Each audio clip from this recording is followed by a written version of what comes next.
bilik, dia beryoyo jadi ketua bilik. Kemudian itulah inilah banyak. Kadang-kadang kita duduk dengan dua-dua orang, teruk sempat. Kita dah dulu dah kena, dah kat Mesir macam ni juga, duduk di Yaman, duduk sebilik dengan orang Mesir pula. Lepas tu Ustaz saya turun, tuan-tuan, saya turun daripada bilik tingkat berapa, tingkat 1 tu, nak pergi ke madrasah tu, jumpa dengan Syekh Omar. Syekh Omar tu murid kanan kepada Habib Omar. Lebih kurang saya dengan kereta tu lah kat luar tu, dapat keluar pagar tu, pagar saya duduk situ. Saya turun tu, dia nampak saya tu, selalu Habib ni, dia nampak dia angkat tangan, dia senyum, kita pun tu. Dia nampak saya, dia tengok macam ni. Tengok. Kita dalam hati, sudah, aku mengumpat dah tadi, sudah nampak dah. Dia nampak. Duduk gini. Kita pun tunduk jalan, angkat mata tengok lagi. Jalan-jalan tengok lagi. Sampai saya masuk dalam masjid. Kita pun dah terasa dah, tak dia mengumpat tadi. Itu yang kata, kalau kamu jumpa Habib Omar boleh bagi sanak kat mana, tapi dia akan tengok pada diri kamu kesan-kesan dosa. Tak jadi. Tak jadi. Jangan, tuan-tuan, dia orang kata tu jangan. Ittaqu firasatal mu'min.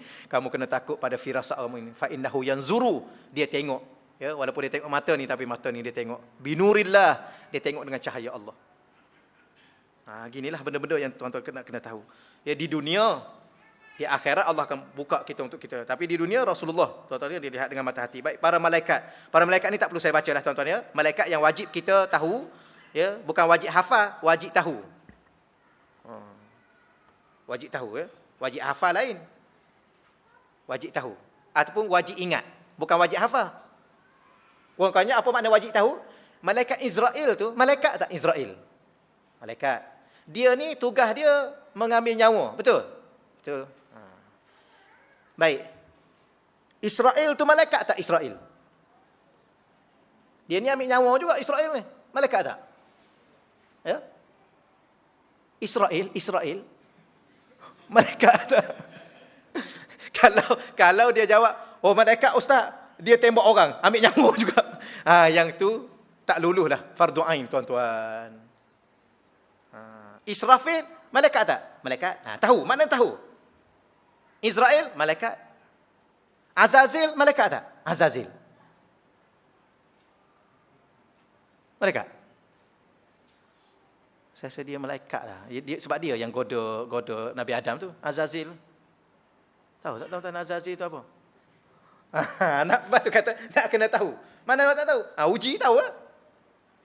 Jadi malaikat 10 tu nak kena tahu. Bukan wajib hafal, wajib tahu. Kalau orang tanya, tahu. Ni orang kata Azazil pun malaikat juga. Padahal Azazil itu iblis. Israel itu tu. Tapi Israel itu tahu tak siapa Israel? Israel itu gelaran kepada Nabi Yakub. Jahat tak Israel? Israel tak jahat. Tapi yang jahatnya Yahudi tu. Dia tu apa tu? Bani Israel. Ramai lagi ni orang tak jelas ni. Celaka Israel. Tengok. Mana boleh kata gitu? Israel itu gelaran Nabi Yakub. Apa makna Isra? Isra tu hamba, il tu Allah dalam bahasa Ibrani. Kata Imam Al-Qurtubi dalam kitab tafsir Imam Qurtubi. Yang kata Jahannam Israel. Tapi Israel itu malaikat tak? Bukan malaikat. Gelaran kepada Nabi Yaqub alaihi salam. Boleh ya? Itu sedikit tambah-tambah. Baik ya. Kemudian yang ke-12. Macam mana kita ni tuan-tuan? Okeylah, setakat mana boleh lah ya. Kitab, sama juga kitab tak perlu saya cerita. Para Rasul, tak perlu saya cerita sebab benda ni mudah. Ya, 25 wajib tahu. Baik, hari akhirat. Hari akhirat ni tuan-tuan ya, setiap orang Islam wajib mempercayai hari akhirat. Permulaan hari akhirat iaitu bagi setiap manusia ada sesudah mati. Ya. Sebab tu orang kata kiamat ada dua. Kiamat besar dengan kiamat kecil. Kiamat dua, kiamat kecil, mati. Kiamat besar tu kiamat betul tu. Dan bila mana orang tu bermula dengan mati, maka itulah bermula hari akhirat bagi dia. Ya, akan ke arah ke akhirat. Yang saya senarai itu ialah susunan-susunan bermula dengan ajal, masuk dalam kubur, kena disoal muka dan nakir dan sebagainya. Itulah. Mana dalilnya? Muka surat 38 tu. Dalilnya kita akan dihidupkan. Baik, muka surat 39, qada dan qadar. Baik, Ahlus Sunnah wal Jamaah mempercayai qada dan qadar, iaitu takdir dan ketentuan Allah sebagaimana berikut. Yang pertama, sekalian yang terjadi di dunia ini sudah ada qada Tuhan, yakni hukum atau ketetapan Tuhan semenjak azali bahawa hal itu akan terjadi. Ya. Benda orang panggil apa, segala benda yang berlaku atas muka dunia ni tuan-tuan, di atas ketetapan Allah Subhanahu Wa Taala. Ya, kalau benda tu berlaku, tambah-tambah lagi benda tu berlaku, jangan banyak cakaplah. Kenapa? Kerana memang itulah Allah tentukan. Ya, kepada kita. Dulu yang pertama. Baik, sekalian yang terjadi di dunia ini ataupun buruk dan baik, semuanya dijadikan oleh Allah. Segala benda baik Allah jadikan, benda buruk pun Allah jadikan. Macam kita tanyalah, ya, lembu siapa jadikan? Allah. Boleh makan? Boleh makan. Anjing siapa jadikan? Allah juga. Malaikat siapa jadi? Allah juga. Syaitan? Allah juga.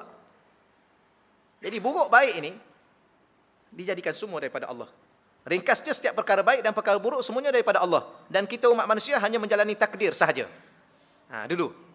Okey ya? Baik, yang ketiga baru penghuraian tambahan. Manusia hanya dikurniakan oleh Allah kemampuan kasab, usaha dan ikhtiar, peluang untuk memilih. Kita wajib berusaha dan berikhtiar. Memang ketentuan tapi kena usaha. Sebab tu saya tanya mudah. Seorang pencuri, apabila dia mencuri, malaikat tulis dosa. Bila malaikat tulis dosa pada pencuri? Adakah masa dia nak keluar rumah? Adakah masa dia panjat rumah tu? Rumah yang dia nak mencuri tu? Adakah dia masuk bawa lari barang baru malaikat tulis? Ataupun barang tu pula tuan-tuan sekalian dia jual dulu, dia guna dulu baru dosa. Bila dosa? Tulis bila? Ke 7 hari lepas tu. Kok dalam tempoh 7 hari tu dia bertaubat. Kan ada hadis-hadis kan? Ada orang tu diberi baru tulis. Bila ditulis? Sebab itulah dalam kitab Mazayani Intima'i lil Islam, Dr. Fathiyakan, ada dalam bab 19 perkara akidah. Saya mesti akidah. Ya, saya masih Muslim di sudut akidah. Ya, dia kata sebenarnya segala-gala ketentuan Allah. Ya, tapi seorang pencuri itu kalau kita kata dia mencuri, bila ditulis? Ya, dia tu berdosa kerana dia pilih nak mencuri itu. Dia pilih malam ni, dia pilih nak keluar rumah dia untuk pergi mencuri dengan azam yang ada. Betul-betul nak mencuri, betul-betul. Bukan saja-saja niat, tak.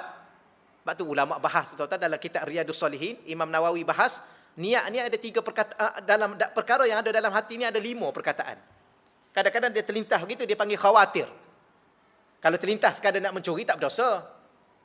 Kalau niat nak mencuri, tak berdosa juga. Tapi niat campur azam, baru berdosa. Baik, kemudian nak tulis dosa masa dia pilih betul-betul nak mencuri, dia keluar rumah. Masa tu dia pilih. Baik, ada pun dia keluar daripada rumah, dia panjat rumah, dapat panjat pula, tidak kata jatuh mati pula, tak. Dia boleh masuk pula, kemudian boleh masuk pula tuan rumah pula duk tidur lehena pula, dia boleh bawa keluar dah, apa itu, keluar pula tak ada pula polis yang kejar dia, kemudian dia boleh pergi jual pula. Itu tu tuan-tuan dah ditentukan oleh Allah dengan izin Allah. Bukan Allah benar, tak. Izin dalam bahasa Arab lain, izin dalam bahasa Malaysia lain. Izin bahasa Malaysia kita izin dia buat.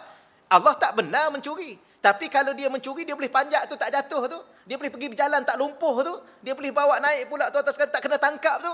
Itu semua dalam ketentuan Allah jadi begitu. Habis, adakah di situ boleh dosa? Tak ditulis dosa di situ. Kerana itu dalam izin Allah. Ya, kalau Allah lumpuhkan dia tengah jalan, tak boleh pergi juga dia. Tapi Allah tak lumpuhkan dia. Allah izin dia berjalan. Kalau dia panjat jatuh, terlepas tangan dia jatuh, Allah bawa angin ke semua tiup dia jatuh. Tak, Allah tak bawa. Elok-elok dia boleh naik pula. Kemudian dia boleh keluar pula, tak kena tangkap, tak kena tembak pada tuan rumah, tak kena ketuk pada tuan rumah. Pula-pula. Semua tu dalam ketentuan Allah. Tapi di mana silap dia? Dia ikhtiar. Allah bagi dia ikhtiar untuk pergi mencuri. Dia pilih untuk pergi mencuri.